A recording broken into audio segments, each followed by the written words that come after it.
Welcome back to the garage. Part 2 of the engine video. We're going to go ahead and clean the top half of the engine up. We're going to get some primer on it, hopefully paint this thing today. Got you set up on the GoPro mount. We'll get to it.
The engine's looking good.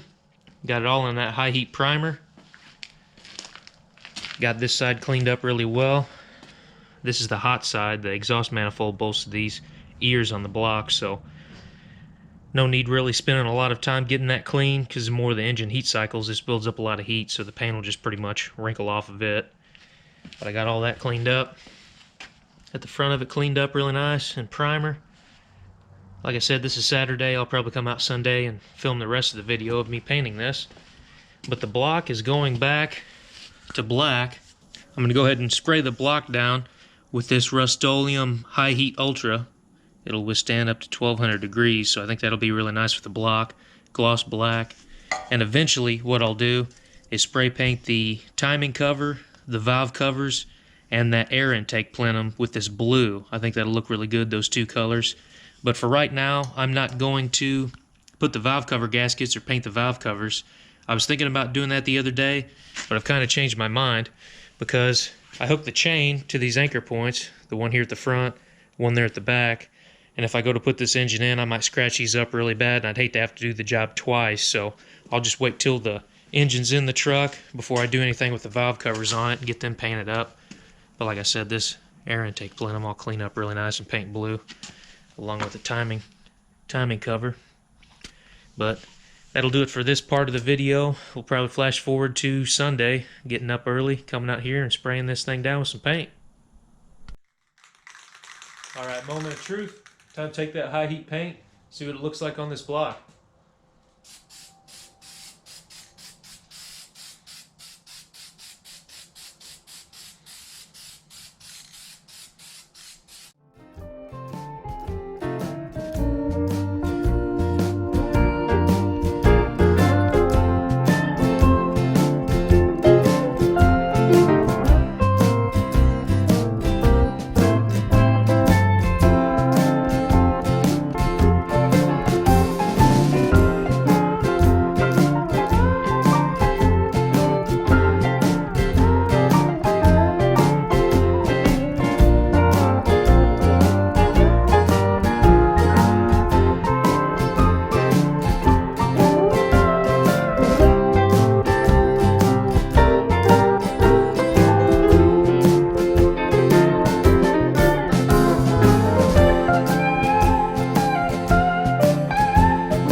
That Rust-Oleum high heat black paint covered very well, but whenever it dried it left kind of a matte finish even though the can says gloss. So I just went over and top coated the engine with some high gloss Rust-Oleum black paint, and now that it's dried I think it looks pretty fantastic if I do say so myself. But thank you very much for watching this video. If you would also check out my buddies at Central Oregon Shenanigans and the Fox Shop. Their channel links will be in the video description below. But give this video a thumbs up if you enjoyed it. Leave a comment down below and consider subscribing if this is the kind of content that you're into. And just a friendly reminder that it doesn't matter if you're working on your project in a garage or in your driveway. What matters is that you go out there, you do the job yourself, and you learn more about your project, whatever that project may be. My name is Zane, and I'll catch you next time.